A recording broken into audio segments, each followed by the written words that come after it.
Y procedemos al inicio del webinar. Este webinar va sobre la acidificación en agua y lo he intentado hacer lo menos, digamos, densa la presentación, pero bueno, siempre cuando se trata de ácidos y queremos hacer una charla que sea profesional y que expliquemos detenidamente, pues siempre hay algunos conceptos que son un poquito más densos, pero bueno, he intentado hacerlo lo menos posible, pero vamos, hay algunos, digamos que de todas las charlas yo creo que esta es un poquito la más pesadilla, ¿no? de esto. Pero bueno, el objetivo de la charla es sobre todo tener unos conceptos básicos de acidificación. Por supuesto que esto es lo más denso, lo más físico-químico, ¿no? De que tenemos que hablar del tema de los ácidos, hay que tratar un poco el tema del pH, las constantes de disociación y demás, porque es lo que nos explica cómo funcionan uno y otro, ¿no? ¿Cuál es el objetivo de acidificar? Pues lo veremos, que hay distintos objetivos, entonces en función de esos objetivos os haremos unos tipos de ácidos u otros. ¿Y qué tipos de ácido acidificantes hay? Los hay orgánicos y inorgánicos, ¿no? Veremos sus ventajas y sus inconvenientes de cada uno de ellos y cuáles son nuestras recomendaciones en función de qué es lo que nos presentemos. Entonces, obviamente, para hacer una charla de acidificación hay que explicar qué es el pH, ¿no? El pH es una medida de acidez o alcalinidad que va del 0 al 14, siendo 0 lo más ácido y 14 lo más básico, ¿no? Que son dos conceptos antagónicos. Químicamente sería el logaritmo negativo de la concentración de iones de hidrógeno. Al final, los iones hidrógeno, que lo voy a decir mucho, es el H cargado positivamente, ion hidrógeno cargado positivamente, es lo que confiere la acidez a cualquier medio, ¿no? Entonces, como es lo que confiere la acidez a cualquier medio, el ácido va a ser un donador de protones o cation o ion positivo H+. También podría ser el hidratado o los iones hidróneo, que es este, ¿no? Pero para no complicar la cosa, vamos a quedarnos con el H+, que es el que produce la acidificación. Está cargado positivamente, por lo cual va a aceptar electrones. Eso es el concepto de acidez, ¿no? Lo que confiere acidez. La base es lo contrario. La base son iones negativos que ceden electrones y por tanto van a anular un hidrógeno positivo, ¿no? Básicamente, ácido capta electrones, base cede electrones y ya está. Luego hay sustancias que pueden trabajar de las dos maneras, ¿no? El agua, el amoníaco, etcétera. Hay sustancias que pueden trabajar como base o como ácido en función de circunstancias, pero se llaman anfotras, pero no hay que complicar más las cosas. Vamos a quedarnos con que el pH se mide de 0 a 14 y lo que confiere acidez son los hidrógenos cargados positivamente o ion hidrógeno o protón.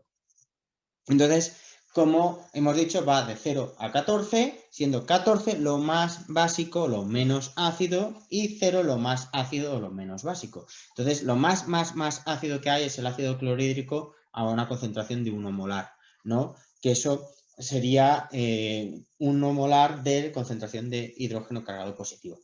Sustancias ácidas que tenemos, pues el jugo de limón, fijaros que es de 2.2, 2.4, el vinagre, la leche, la sangre tiene un pH ligeramente básico, muy ligeramente básico, 7.4, muy estable. La sosa es lo más básico, que tiene también una función desinfectante, ¿no? Ahora viene el concepto que quizás creo que es muy importante para entender cómo funcionan los ácidos, pero este concepto quizás a veces pienso que es el más denso de la charla, ¿no? Que es el concepto de la pK o la constante de disociación. La constante de disociación va a determinar cómo se comporta un ácido, ¿vale? Pero esto es importante para poder entender cuáles son los ácidos que nos interesan, ¿no? La constante de disociación es una medida que mide o relaciona la fuerza de ese ácido. La fuerza de ese ácido es la facilidad que tiene de liberar el hidrógeno cargado positivamente o el ion hidrógeno, porque esto es al final el ion hidrógeno el que hace la acidificación. Esto es un ácido igual, esta es la forma asociada, pero la forma asociada no está acidificando. Es cuando libera este hidrógeno cuando se produce esa acidificación. Entonces, la fuerza con la que se libera este hidrógeno viene determinada por la constante de disociación, que es la pK.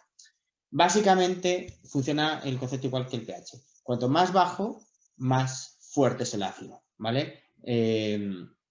La constante de disociación, o la pK, es realmente el pH en el que el ácido se encuentra esta fórmula al 50% en equilibrio, ¿no? En la que tenemos la forma asociada y la forma disociada, en la cargado, o sea, el ácido sin el protón separado, al 50% de un lado a otro. A más baja pK significa que necesita un pH más bajo para encontrarse en equilibrio. Entonces, cuando una sustancia está fuera de su equilibrio, lo que va a intentar es, un ácido cuando está fuera de su equilibrio, lo que va a hacer es liberar hidrógenos positivos de forma rápida, ¿vale? Entonces, básicamente es eso. La constante de disociación determina el comportamiento del ácido y va a determinar qué facilidad tiene de liberar hidrógenos cargados positivamente. Cuanto más fácil sea liberar hidrógenos, se diría que es un ácido fuerte y tiene una constante de disociación baja porque es un pH bajo donde se encuentra el equilibrio de esta fórmula en el 50%, ¿vale? Ácidos fuertes tienen una constante de disociación alrededor de 1 algo. Los ácidos orgánicos, que son los ácidos débiles, tienen constante de disociación alrededor de 3, entre 3 y 5, ¿vale? Esto yo creo que la diapositiva es un poquito más densa. Como ejemplos de acidificación, pues en humano tenemos un montón en la alimentación, siempre con una función sobre todo de conservación, pero bueno, el yogur, el chucrut, el salami, el vinagre, los cítricos, la Coca-Cola, que tiene un pH del 2.7, para que veamos que, luego veremos que el pH ayuda a la digestión porque es un aporte de acidez al estómago, y la Coca-Cola pues siempre nos ha ayudado cuando tenemos una digestión pesada, ¿no? En animales, pues los ensilados, el lactosuero, en alimentación animal, pues son ejemplos de acidificación que se han utilizado desde hace mucho tiempo, ¿no? Pero en sí la acidificación es la incorporación de ácidos de un medio. En lo que es el alimento, generalmente tiene una función de conservación o de mejorar la digestibilidad, y en agua no es un tratamiento biocida, que esto sí que es importante recalcarlo. Puede ser para reducir el pH, lo añadimos para reducir el pH, un pH excesivo que podría traer ese agua, o para suplementación ácida en el estómago, apoyo de la proteólisis, etcétera, ¿no? Hay mucho, o la acción intestinal, que es, digamos, una acción prebiótica que también tienen los ácidos, ¿no? En cuanto al alimento, puede ser a través de una suplementación ácida en fábrica de pienso o una fermentación láctica a través de un ensilado del forraje, del maíz, etcétera, ¿no? Resultando un pH por debajo del 5, ¿no? Con un resultado de un conservante y para mejorar la digestibilidad, ¿no? Entonces, pues bueno, a nosotros lo que nos viene a cuento de esta charla, sobre todo, es en el agua. Esta diapositiva creo que es una de las más importantes porque cuando bajamos el pH en agua o cuando acidificamos agua, debemos de tener claro cuál es el objetivo por el que lo hacemos. Uno puede ser para hacer una corrección físico-química de ese agua. Eso ¿cuándo es una corrección físico-química? Pues porque tenemos un agua básica y no es bueno trabajar con aguas básicas porque disminuye la digestibilidad, etcétera. O puede ser para bajar un pH que tenemos demasiado elevado, para tener sinergias con los biocidas que estamos utilizando, especialmente el cloro, apoyar la digestión, ¿vale? O tenemos otro objetivo diferente, que sería cuando buscamos una mejora de la salud intestinal, equilibrar la microbiota, potenciar el sistema inmune. Son dos objetivos totalmente diferentes y esto va a determinar qué estrategia debemos utilizar, ¿no? Lo que sí que es importante recalcar es que no es una higienización. Los ácidos o los acidificantes, lo que van a hacer a las dosis de uso, incluso aunque acidifiquemos bastante, muy pocas bacterias las va a matar, ¿vale? Va a algunas que sí que las va a matar, pero muy pocas bacterias. No podemos decir que es una higienización. No nos va a corregir sustancialmente, microbiológicamente, la carga microbiológica del agua. Entonces, no sustituye a la higienización o al tratamiento de agua. Sí, tiene un efecto bacteriostático y por eso se utiliza la acidificación mucho en alimento y en la alimentación humana para conservar. Es decir, te deja la carga microbiológica prácticamente con la que tú le has partido. Entonces, si tú, por ejemplo, tienes un agua muy contaminada, acidificas para controlar microbiológicamente, lo que vas a hacer es hacer que se dejen de replicar muchas bacterias patógenas pero no vas a corregir microbiológicamente sustancialmente ese agua.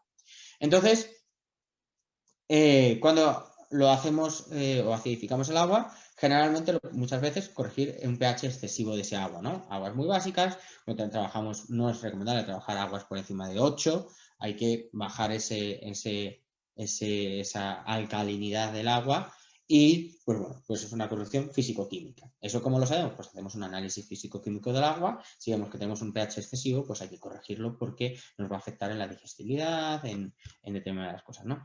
Luego, aquellos que trabajen con cloro, pues han de saber que si trabajan con cloro no deben de trabajar con pH superiores a 7 porque digamos que la acción del cloro se ve limitada con pH superiores a 7. O sea, hay que hacerlo con 6,9, 6,8, una cosa así, para hacer una buena higienización con cloro, ¿no? Entonces, pues bueno, ahí tienes que acidificar, si no, no estás haciendo nada. Pero se utiliza también mucho para apoyar como una suplementación ácida de lo que es el ácido clorhídrico a nivel de estómago. Esto va a hacer que haya una mejor digestibilidad de las proteínas a nivel de estómago y de intestino, en la primera parte del intestino delgado, ¿no?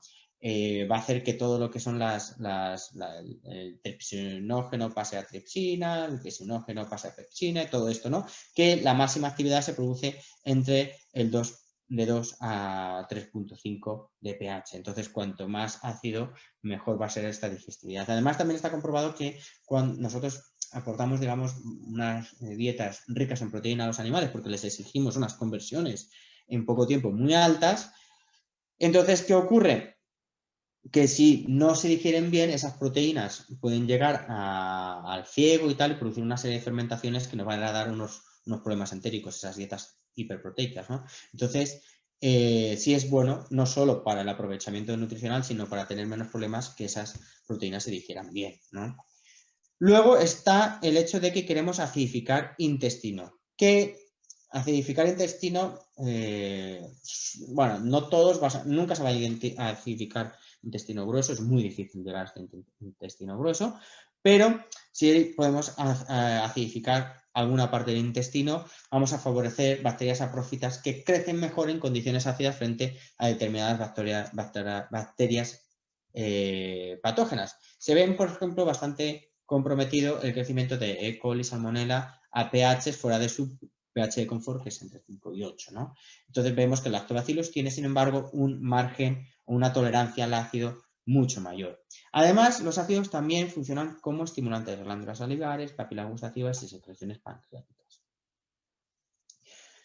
Básicamente, acidificar el concentrado del alimento no es excluyente de acidificar el agua, porque si tú acidificas el concentrado, pero luego el bolo alimenticio se mezcla con un agua muy básica, pues se va a producir un efecto tampón de ese ácido, de esa acidificación, y se va a perder esa ventaja, ¿no? Pero son dos conceptos totalmente diferentes.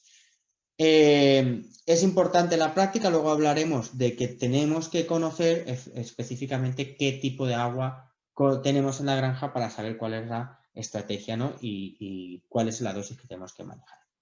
Como hemos visto, la tolerancia a los ácidos, los hongos y levaduras sí son más tolerantes, o sea, realmente cuando trabajamos acidificación, generalmente, quitando el ácido ascórbico que tiene bastante acción contra hongos, generalmente vamos a estar siempre hablando de bacterias, que es como donde trabajamos mejor los ácidos, ¿no? Y sobre todo en algunas enterobacterias como E. coli y Salmonella. No hay los enterococos, sí son bastante tolerantes a los ácidos, no tenemos tanta capacidad de reducir su población. Volvemos a lo mismo, son bacteriostáticos, no bactericidas, a las dosis de uso. Para ser bactericida tendríamos que ir a pHs muy, muy, muy bajos que no vamos a trabajar nunca en producción, pero bacteriostáticos sí, vamos a reducir la proliferación de bacterias patógenas con unos medios o una acidificación, ¿no? Entonces, hemos visto que era el pH, que era la constante de disociación y que se puede utilizar en agua, que se puede utilizar en alimento, ¿no? Pero ahora tenemos que ver los dos grandes grupos de acidificación porque esto va a determinar mucho la estrategia que vamos a utilizar. Los dos grupos son los ácidos inorgánicos y los ácidos orgánicos. Los ácidos inorgánicos Generalmente nos vamos a encontrar fosfórico, nítrico, sulfúrico, clorhídrico y son ácidos, bueno, esta es la fórmula del ortofosfórico o fosfórico, que es el mismo ortofosfórico, fosfórico es la misma manera de llamar al mismo ácido. Estos son ácidos fuertes, ahora lo veremos. Y los ácidos orgánicos, fórmico, propiónico, láctico, acético, cítrico, butírico, lárico, málico, pues hay muchísimos más, son ácidos débiles o ácidos orgánicos. Ácido inorgánico, volvemos a lo mismo, generalmente el que nos vamos a encontrar más es el ortofosfórico fosfórico, ¿vale? Ácidos fuertes son ácidos fuertes porque tienen gran tendencia a ceder protón. Esto es lo que hemos visto cuando hemos explicado lo de la constante de disociación. ¿Qué significa? Que su equilibrio entre la forma asociada y disociada es un pH muy bajo, por lo cual van a tener esa tendencia de liberar iones hidrógeno, que es el que confiere la acidez, ¿no? Entonces, la realidad es que en solución, cuando lo metemos en agua, es que estén totalmente disociados. O sea, la fórmula... O sea, que haya liberado el ion hidrógeno, ¿vale? Entonces, el ácido está totalmente disociado. Prácticamente en solución no vas a encontrar forma asociada. Esto determina mucho su acción en el organismo, ¿no? Tiene una constante de disociación baja porque es un ácido fuerte y libera el hidrógeno muy rápido, ¿no? Decimos que son corrosivos. Bueno, esto no es que sea así, sino es que no es que sea más o menos corrosivo, simplemente que como se alcanza más fácilmente pHs más bajos con los ácidos inorgánicos, pues generalmente son más corrosión. La corrosión no la ejerce el ácido en sí, sino el pH de la solución. Entonces, cuando bajamos de pH 4.5, ahí ya sí tenemos a veces problemas de corrosión. Lo mismo pasa con las propiedades desincrustantes. Son desincrustantes fuertes. ¿Pero por qué? Porque bajan mucho más el pH que los ácidos orgánicos. Entonces, eliminan el calcio y el magnesio de la superficie, lo solubilizan, ¿vale? Entonces, de las superficies, de las tuberías, de los paneles evaporativos, usamos ácidos fuertes, pues lo van a eliminar, ¿no? Solo actúa a nivel de la primera parte del tracto digestivo, por lo mismo que lo haría el ácido clorhídrico del estómago, porque libera todos sus iones hidrógeno de una y esos iones hidrógeno, pues poco a poco, rápidamente se van a tamponar en el intestino, ¿vale? Tiene efecto bacteriostático extracelular, pero no intracelular, que ahora lo veremos. No aportan energía, que esto a su vez es una ventaja.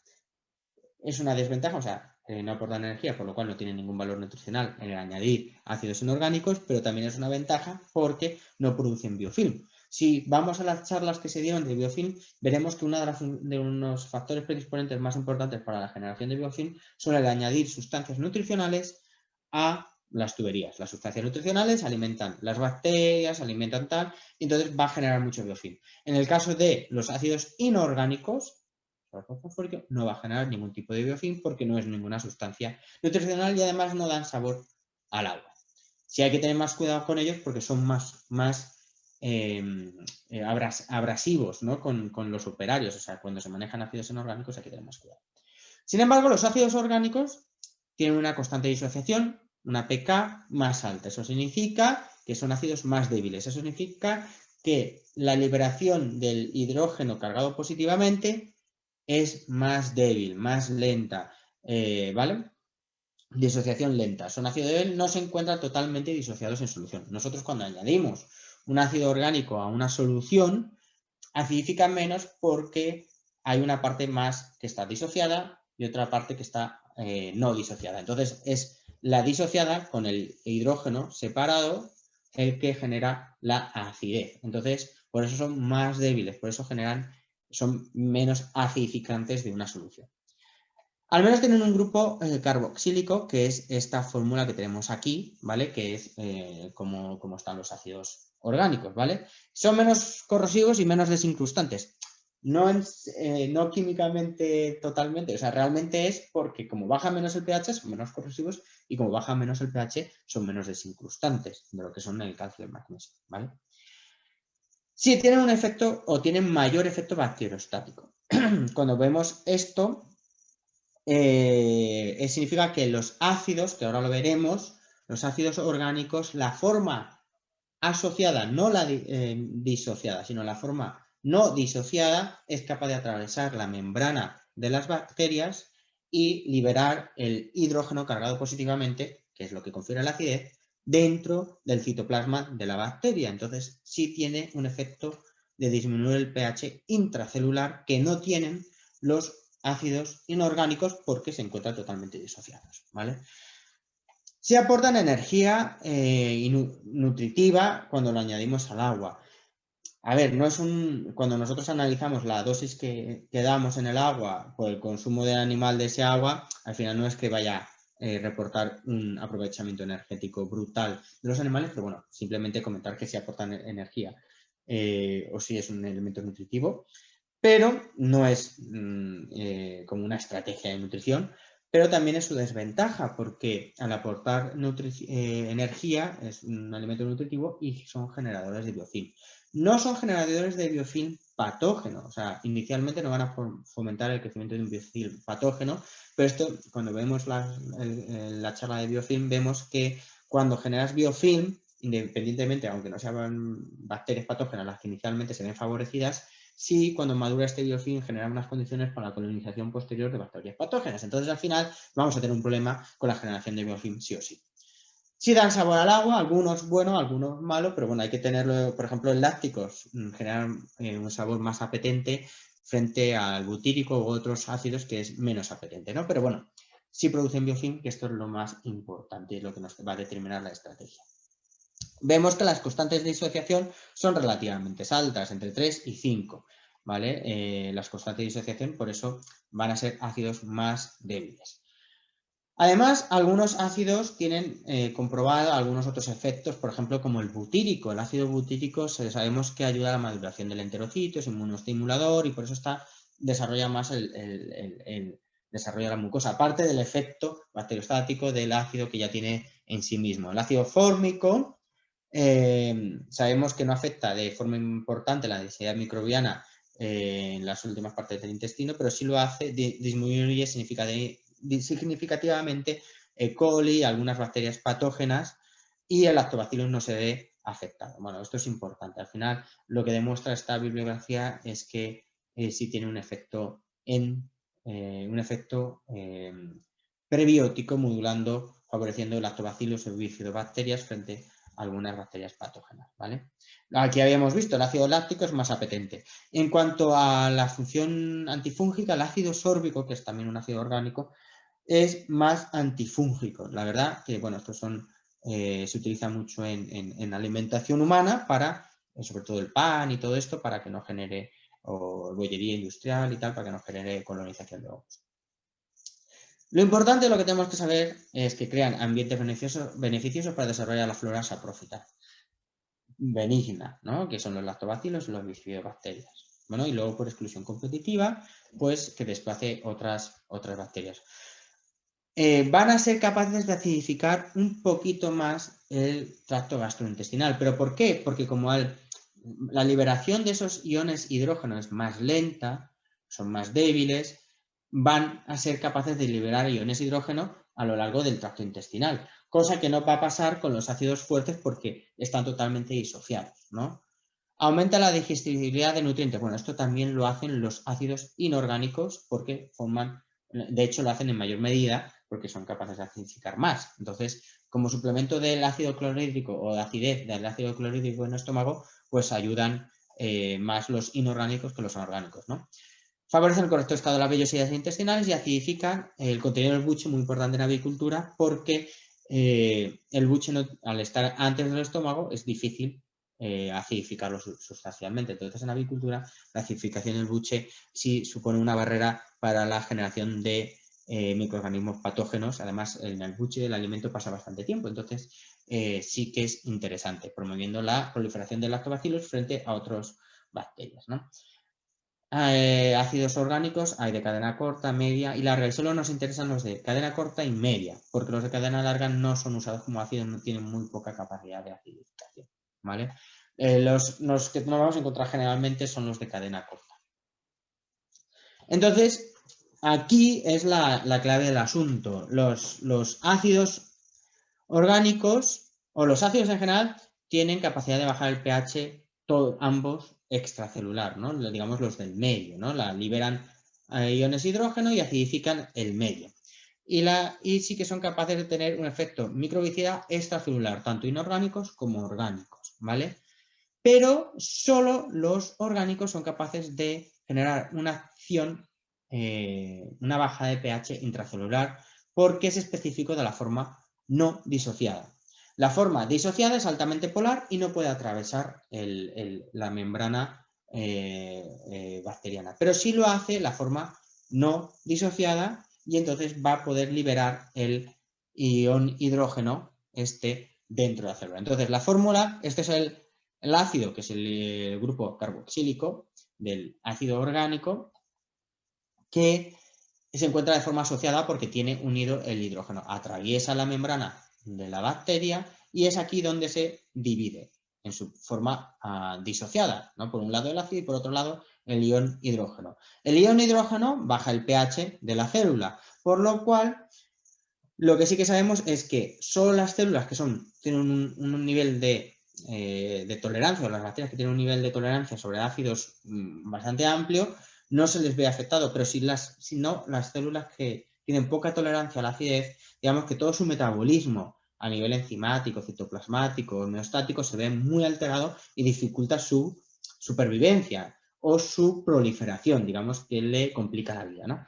Entonces, por un lado, uno de los efectos más importantes es que para equilibrar su pH, porque para poder funcionar quiere equilibrar su pH, lo que quiere es sacar los iones hidrógeno positivo fuera, ¿no? Entonces, esto es un elemento que gasta, es una función que gasta mucha energía, ¿vale? Entonces, pues puede producir un agotamiento de la célula, en vez de estar replicándose, se dedica a sacar esos iones hidrógeno. Pero por otro lado, además, se va concentrando mucho la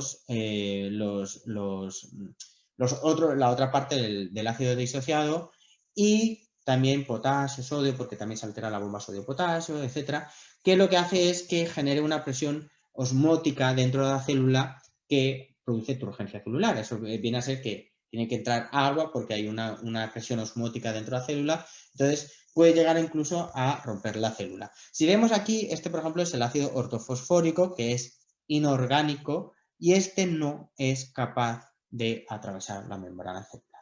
La diferencia este efecto se produce tanto, la de la entrada de pH, o sea, del ácido, se produce tanto en las células o en las bacterias benignas o patógenas, en todas se produce. Lo que pasa es que los lactobacilos o los bifidobacterias son más resistentes a esto.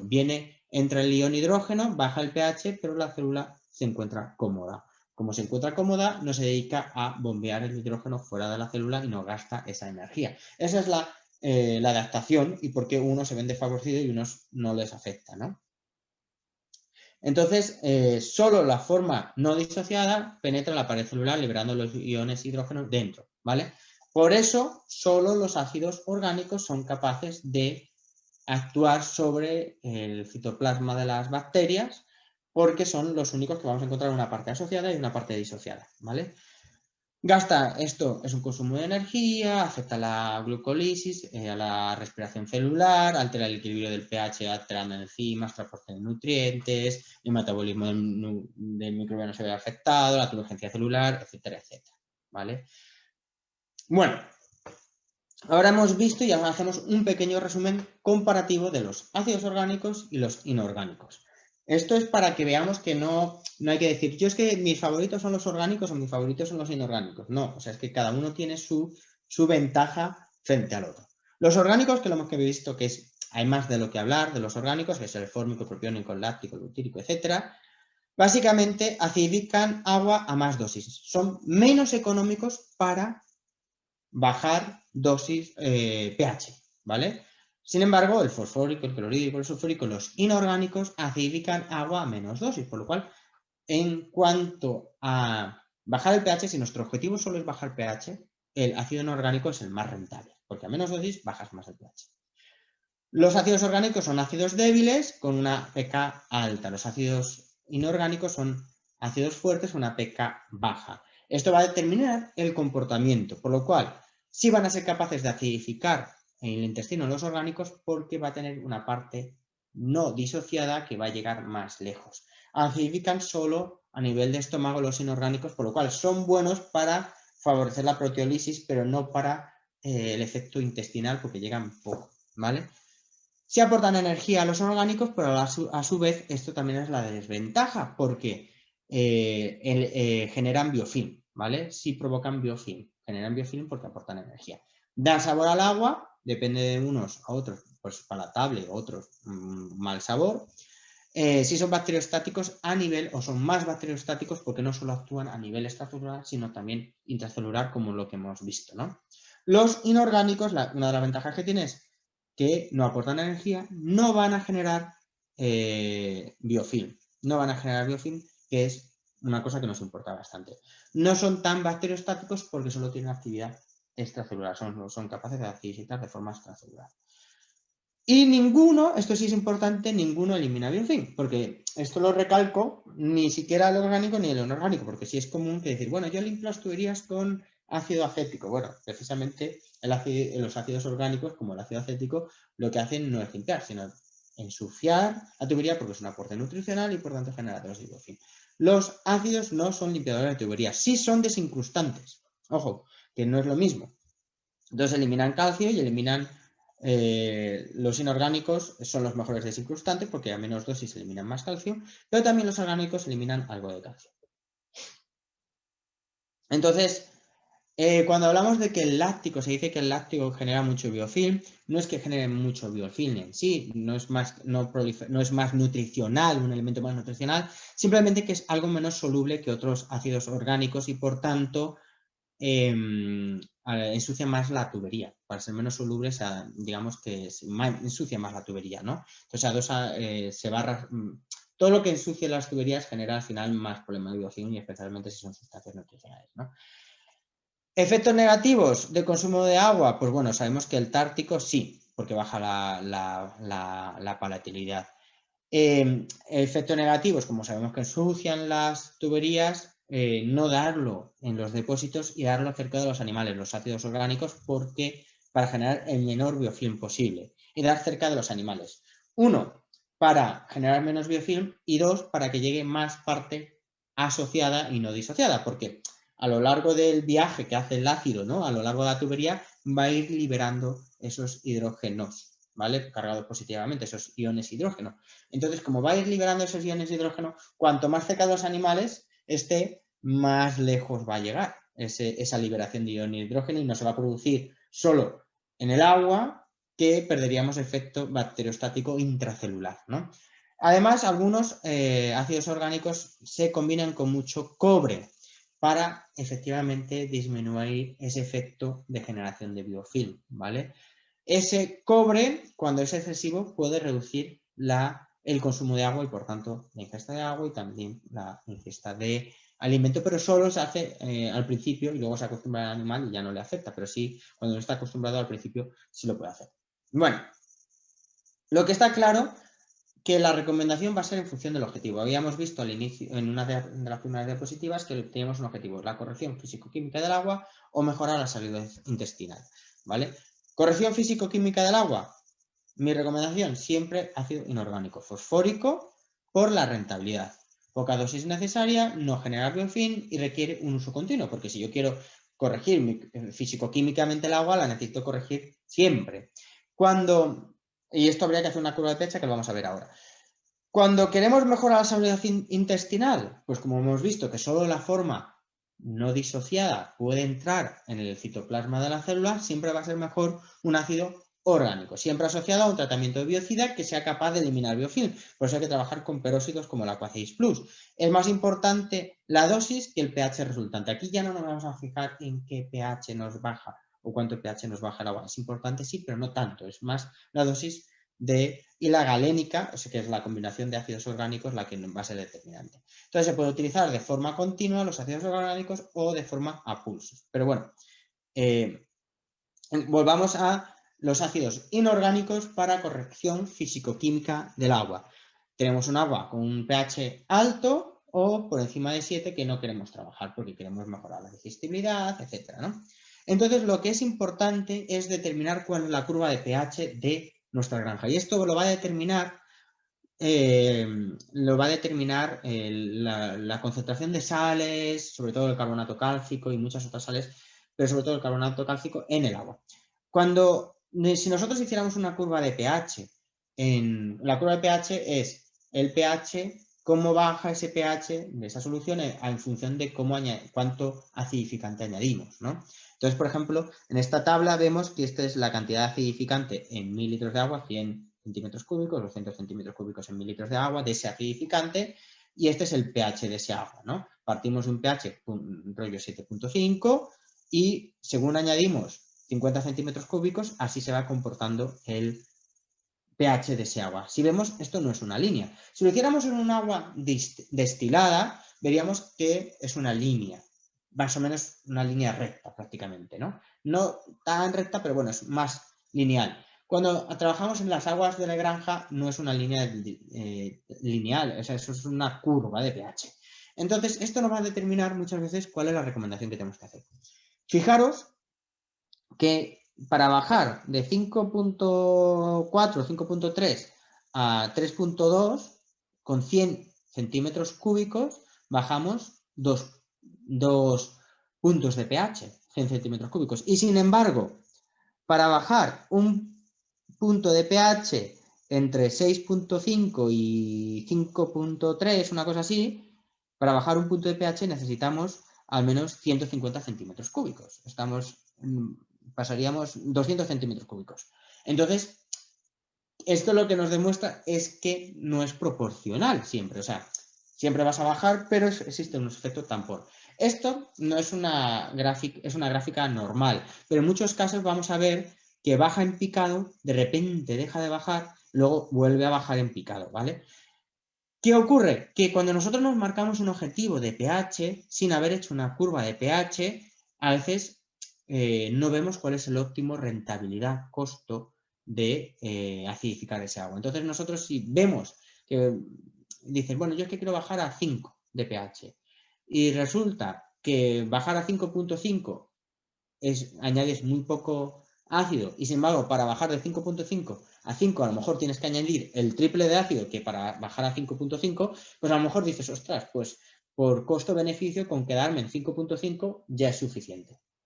Esto es lo único que quiero decir con el tema de la curva de pH. Es importante hacer una curva de pH y cuando son aguas de pozo es importante hacer una cuando el nivel freático es alto y una cuando el nivel de freático es bajo porque eso determina la disolución de las sales que hay en ese agua, en nuestro agua de nuestra granja. Entonces veremos cómo se comporta en función de la época de año. Pero con tener dos curvas de pH ya nos dura para toda la vida. Lo importante es hacerlo con un pHímetro que esté bien calibrado con las soluciones que suelen acompañar a los pHímetros.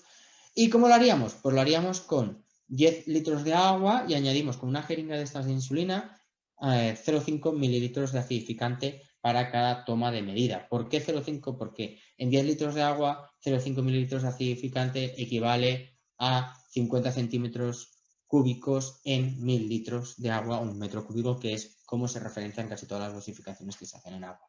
Entonces, esto es para que veamos que es muy sencillo hacerlo, con una vez que lo hagamos o con mucho dos, en función de si cambia mucho el nivel freático de una época del año a otra, pues ya lo tenemos y sabemos cuál es el óptimo costo-beneficio de acidificar el agua. ¿Cuándo haremos esto? Pues cuando necesitemos corregir físico-químicamente el agua porque es muy elevada o porque queremos que trabaje bien el cloro, ¿no? Con el cloro sabemos que tenemos que tener un pH inferior a 7, si no, no estamos haciendo una buena acción biocida del cloro sobre la calidad microbiológica del agua. En el caso de los ácidos orgánicos no es tan importante cómo bajan, pero sí cuál es la combinación de ácidos orgánicos. Cuando combinamos distintos ácidos orgánicos, cada ácido se comporta diferente, porque cada ácido tiene una constante de disociación diferente. Al tener distintas constantes de disociación, lo que conseguimos es que la liberación de los iones hidrógeno, que son los que confieren la acidificación, sea más lenta. Nos interesa que sea más lenta. Si nosotros hiciéramos una curva de pH con un ácido orgánico, tendríamos que esperar más tiempo, porque esa liberación es lenta, entonces tendríamos que estar removiendo el para hacer la acidificación, la medición, ¿no? El objetivo no es tanto bajar pH, sino dar acidificante cerca de los animales para que actúen a nivel intestinal, acidificando de forma intracelular especialmente las bacterias para favorecer las bacterias saprofítas o beneficiosas contra las patógenas. Por eso siempre hay que administrar cerca de los animales, tanto para evitar también, o sea, para que llegue la forma no disociada más lejos, ¿vale? Porque eso ya sabemos que a lo largo del viaje va a ir liberando hidrógeno, ¿vale? Pero cuanto más cerca de los animales, más parte asociada va a llegar. O sea, no usemos un ácido orgánico en planta de potabilización para mejorar la efectividad del cloro, porque entonces no nos va a llegar forma asociada. Sin embargo, sí lo podemos hacer cerca de los animales para que llegue parte no disociada, por tanto tenga ese efecto intracelular sobre bacterias que compiten mal en medios ácidos, y evitamos en la mayor de la medida la generación de biofilm en las tuberías, ¿vale? Entonces, ¿cuándo lo usamos en porcino los ácidos orgánicos? Pues mira, en lechones de forma continua porque tiene muchos problemas de diarreas y ayuda muchísimo. En cebadero, en la entrada de todo lo que son transcripciones o en momentos de estrés, cambios de concentrado, pues al menos una semana, incluso en entrada a cebadero se pueden mantener al menos 2 semanas. En cerdas con infecciones urogenitales, cálculos renales, eso viene muy bien una acidificación, pero eso es temporal. En avicultura a mí me gusta mucho trabajar a pulsos los ácidos orgánicos, ¿vale? Mejora la conversión, síndrome de mala absorción, disbiosis, cuidado. En gallina ponedora no me gusta acidificar mucho porque sí que podría suponer un pequeño estrés mayor a la hora de descalcificación ósea, ¿no? Pero bueno, eso es porque la sangre tiende a ser muy estable, el pH de la sangre, y si tú acidificas muchísimo, muchísimo, lo que haces es que el propio organismo intente mantener ese mismo equilibrio y se descalcifique un poco más los huesos, que ya se hace de forma natural para la generación de calcio, la cubierta de calcio de los huevos, ¿no? Entonces, pues bueno, tampoco es tan necesario bajar tanto el pH. Nuestra recomendación va a ser trabajar el ACIS Plus o el ACIS Forte en función de lo que hemos visto. ACIS Plus es nuestro acidificante orgánico. ACIS Forte es el acidificante inorgánico, ya lo vemos y lo repasamos. ACIS Forte, el inorgánico. Empiezo por el inorgánico porque era el primero que hemos visto. El 70% fosfórico, pero tiene un poquito de orgánico, un poquito, que es un 10% de fórmico. Las dosis que se van a trabajar, bueno, en algunos casos 50 centímetros cúbicos, pero hasta 100 centímetros cúbicos generalmente, y generalmente un agua estándar va a bajar 2 puntos. Pero bueno, esto sabemos que no es una ciencia cierta porque va a depender de la curva de pH del agua de nuestra granja, ¿no? Pues va a cambiar mucho. A poca dosis es muy rentable porque a pocas dosis baja mucho el pH. Pero el objetivo aquí, corregir físico-químicamente un pH elevado del agua, o porque queremos mejorar la proteólisis o queremos que sea una suplementación de la acidificación del ácido clorhídrico en estómago, acidificar buche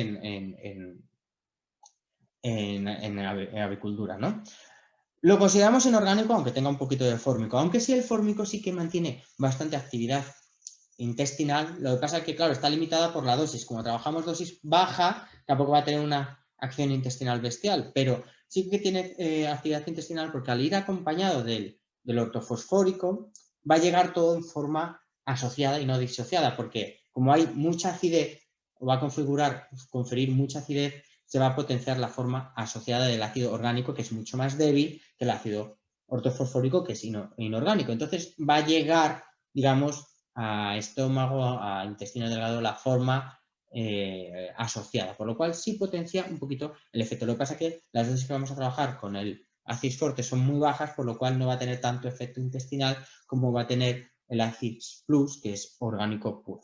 El ACIS Plus es una combinación de ácidos orgánicos, fórmico, propiónico y láctico, y las sales de los ácidos, el formiato amónico, las sales amoniacales, el formiato amónico y el propionato amónico, que actúan también como ácidos y además tienen una constante de disociación diferente a los ácidos del que provienen. Entonces, al tener distinta constante de disociación, era lo que decíamos antes, la combinación de distintos ácidos orgánicos lo que nos confiere es eso, una liberación aún más lenta porque cada uno de los ácidos se comporta de forma diferente, ¿no? Además, tiene el núcleo enterocis que es diferente al AquaCis Plus y en este caso sí es un componente muy grande del ACIS Plus, que es un 2,5%, que son aceites esenciales, citroflavonoides y taninos, ¿vale? Que tienen efecto astringente, efecto microbicida natural, y los taninos son los astringentes. Entonces, la dosis que vamos a trabajar aquí va más o menos de 250 a 400 centímetros cúbicos, que por cada 100 centímetros cúbicos aproximadamente podríamos bajar un punto de pH, más o menos, pero no es nuestro objetivo bajar el pH, ¿ok?